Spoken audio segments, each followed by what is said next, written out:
can't put out. Carve your name into those shining stars. He said go venture far beyond the shores. Don't forsake this life of yours. I'll guide you home no matter where you are. One day my father, he told me, son, don't let it slip away.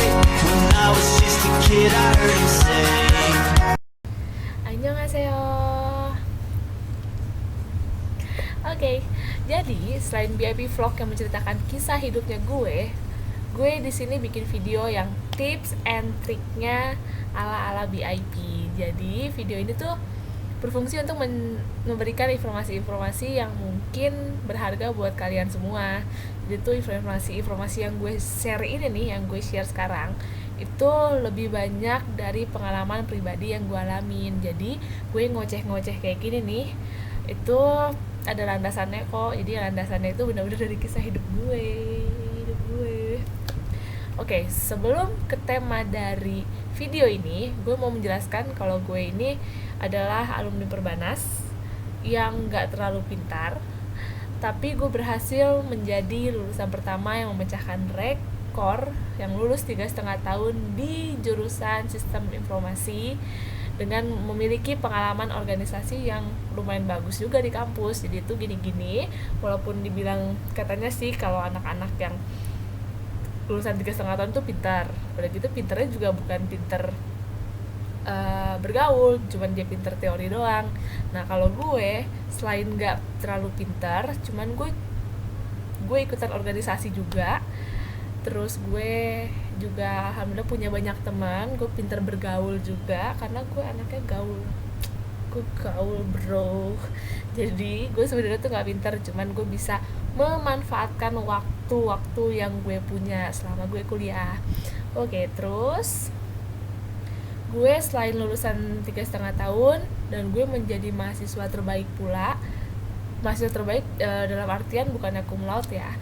IPK gue nggak terlalu bagus. IPK gue kalau nggak salah 3,34. Itu lumayan lah ya, karena susah banget kalau untuk mencapai IPK segitu. Terus selain itu kan gue menjadi mahasiswa terbaik, gue dapat beasiswa S2 juga di Perbanas karena tawaran dari mahasiswa terbaik itu. Jadi gue dapat beasiswa lah 50% di Perbanas untuk melanjutkan S2. Jadi sayang dong kalau gue ngambil. Akhirnya gue coba setelah gue lulus langsung lah gue ambil S2. Kemudian setelah itu gue juga udah lulus S2 sekarang, dengan waktu yang gak begitu lama, pas 2 tahun. Sebenarnya sih kalau dihitung-hitung normal gue cuma 1,5 tahun, cuman kalau udah perhitungan akademik itu pas 2 tahun. Jadi gue tanpa perpanjangan dan tanpa menambahkan uang lagi di situ. Yang penting gue udah lulus dan gue berusaha keras banget di situ. Jadi keberhasilan yang gue terima itu pasti ada cara-caranya. Nah, di sini tuh makanya gue coba ambil tema buat informasi buat kalian gimana caranya mempercepat kuliah dengan IPK yang lumayan memuaskan. Jadi, tips dan trik yang pertama itu lo harus ngikutin organisasi apapun yang ada di kampus. Karena gue ngerasain sendiri, gue tuh ikutan organisasi dan berfungsi banget buat kuliah gue, dan nilai gue gak jelek tuh gara-gara organisasi. Karena organisasi itu lo bakalan punya banyak teman, terus lo dikenal senior, orang lembaga kampus, bahkan si dosen. Nah itu tuh bisa ngebantu nilai-nilai kuliah lu banget. Si mereka berempat itu tuh, temen lu, senior lu, orang lembaga kampus, bahkan si dosen. Karena dari mereka semua itu ada informasi-informasi penting mengenai kuliah. Yang contoh temen lu itu bakalan bisa diajak kerjasama gimana caranya buat mempercepat kuliah, atau mungkin dia mau belajar bersama, mungkin dia lebih pintar, kita sama-sama bekerja sama lah, pokoknya dalam hal positif. Terus kalau dari senior kan punya pengalaman banyak ya, kita bisa ambil contoh dari mereka. Terus kita juga bisa tanya-tanya, mata kuliah ini gimana sih kak, ya karena si senior itu kan lebih duluan lah dibandingkan kita. Terus kalau orang-orang lembaga kampus dia lebih eksternal dari si kampus gitu loh, lebih memberikan pelajaran-pelajaran yang nggak ada di buku lah gitu, lebih jadi ke personalnya kita sendiri, gimana caranya kita bersosialisasi, gimana caranya kita bernegosiasi untuk kayak contoh kita bikin proposal.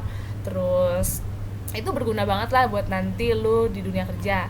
Nah kalau dari dosen tuh pasti ngebantuin nilai kita karena dia juga ngerasa dibantu oleh mahasiswa-mahasiswa yang berorganisasi. Selain keuntungan-keuntungan yang lu dapet dari si senior, temen lu, lu dikenal sama orang lembaga, dikenal banyak dosen pula, lu juga punya keuntungan dari organisasi kampus itu buat nanti lu interview kerja. Karena kebanyakan tuh di perkantoran sekarang butuh orang yang gak cuma pinter teori, tapi dia juga harus pinter praktek. Nah di organisasi itu lu diajarin lah gimana caranya berbicara, yang tadi gue bilang bernegosiasi, karena di dunia pekerjaan itu butuh banget yang kayak gitu. Terus dan yang asal lu tahu kerjaan gue sekarang itu gue lebih ke mengerjakan proposal dan gue tuh dengan pedenya ya gue bisa kok ngerjain proposal. Orang gue dulu organisasi mempelajari kayak gitu, gue bikin laporan, gue bikin proposal gitu loh. Pokoknya di organisasi tuh banyak banget keuntungannya buat nanti di dunia kerja, karena di dunia kerja tuh pelajaran di kampus tuh cuman sekitar 30-40%, nggak sampai 100%. Nah sisanya tuh lu praktek, gimana caranya lu menyikapinya, ya lu tinggal menjalankan. Nah tips and trick yang kedua sebelum masuk kuliah, kalau bisa baca-baca buku. Jadi sebelum masuk kita tuh mau belajar apa sih nanti. Biasanya sih dosen suka bilang minggu depan kita mau belajar membahas ini ya. Nah lu sebelum masuk kelas dia, lu ingat apa yang mau dia bahas dan lu baca-baca dulu sebelumnya. Seenggaknya lu ngerti beberapa dan nanti kalau dijelaskan lu pasti nyambung lah.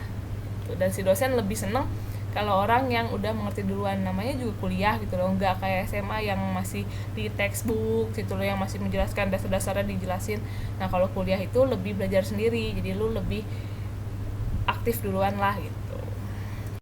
Tip and trick yang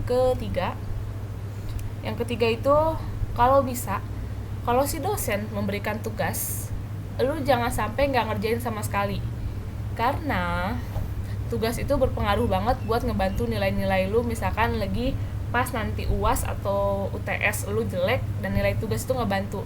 Biasanya hampir di semua perguruan tinggi itu nilai tugas tinggi. Jadi kalau bisa lu kerjain tugas maksimal mungkin. Mau lu ngerti, mau lu nggak ngerti sama tugas, lu kerjain aja. Karena gue punya pengalaman waktu itu gue nggak ngerti sama sekali sama tugasnya, anak-anak lain udah nggak mau ngerjain dan gue berusaha banget buat ngerjain walaupun gue nggak ngerti itu bener apa salah. Akhirnya gue coba kerjain dan si dosen pun seneng sama jerih payahnya gue dan dia memberikan nilai A, padahal tugas gue salah.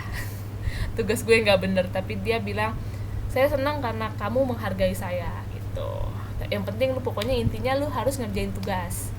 Kemudian tips and trick keempat, berusahalah setiap semester lu memiliki IPK minimal 3,00, karena jangan sampai di bawah itu. Gue rasain buat naikin IPK itu susah banget, tapi buat nurunin IPK itu gampang banget. Jadi berusahalah IPK lu 3 tuh. Terus kenapa gue bilang lu berusaha IPK lu 3? Karena kalau udah dari semester 1 lu 3 sampai lu semester akhir nanti lu 3 terus, jadi setiap semester tuh 3, aduh lu bakalan seneng deh gitu. Karena yang gue lihat teman-teman gue kenapa lulusnya lama, karena dia menginginkan IPK dia 3. Karena kan di dunia sekarang ini persyaratan untuk bekerja biasanya 3,00, dan lu berusahalah untuk memegang teguh IPK lu jangan sampai turun. Tapi IPK lu tetap 3, kalau bisa 3 terus, 3 naik sampai nanti dikumulatifin 3 dan lu gak bakalan capek buat ngejar kelulusan. Terus oke, jadi tips and trick yang kelima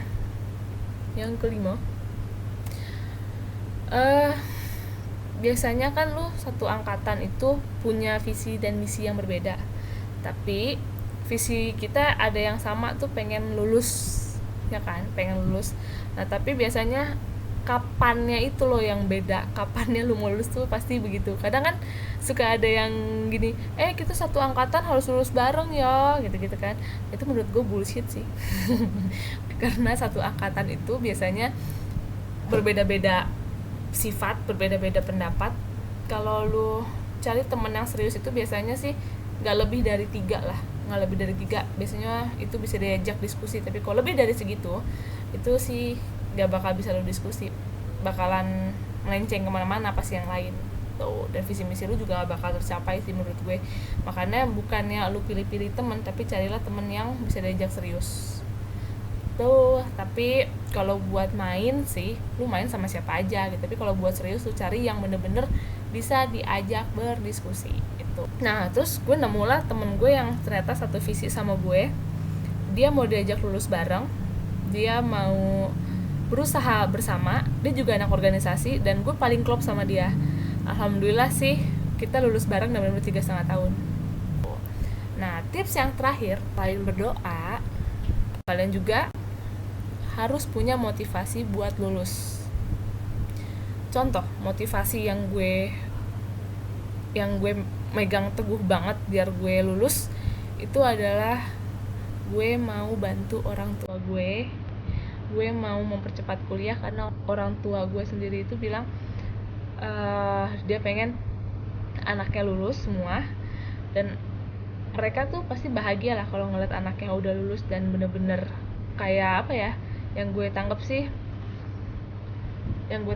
kalau orang tua tuh kayak tugasnya tuh udah selesai kalau anak gue mencapai pendidikan yang tinggi gitu loh. Nah akhirnya setiap gue terkena penyakit sindrom males, nah gue tuh selalu ingat, gue pengen bantu orang tua gue, terus gue mau lulus cepat biar nggak pusing juga, biar gue cepet-cepet kerja dan malah bisa gantian gitu loh, gue yang memberikan ke orang tua gue, bukan orang tua gue yang selalu memberikan gue terus gitu kan. Nah itu sih motivasi yang bener-bener membuat gue lulus dan melewati satu keberhasilan di kehidupan gue. Oke, selamat mencoba dan semoga bermanfaat buat kalian. Semoga ini video bisa memberikan informasi-informasi penting buat kalian, untuk masukan-masukan kalian juga. Terus kalau misalkan ada tambahan dari kalian, boleh di komen di bawah. Kita bisa saling share, karena saling sharing itu mempunyai manfaat yang bagus.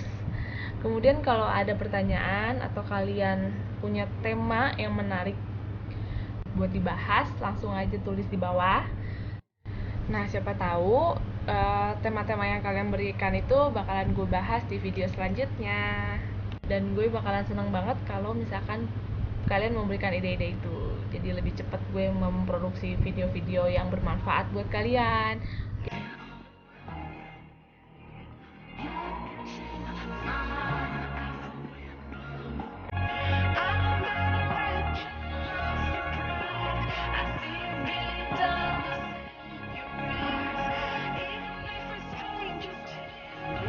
If you like this video, just like and subscribe me. Okay, bye. Kamsahamnida.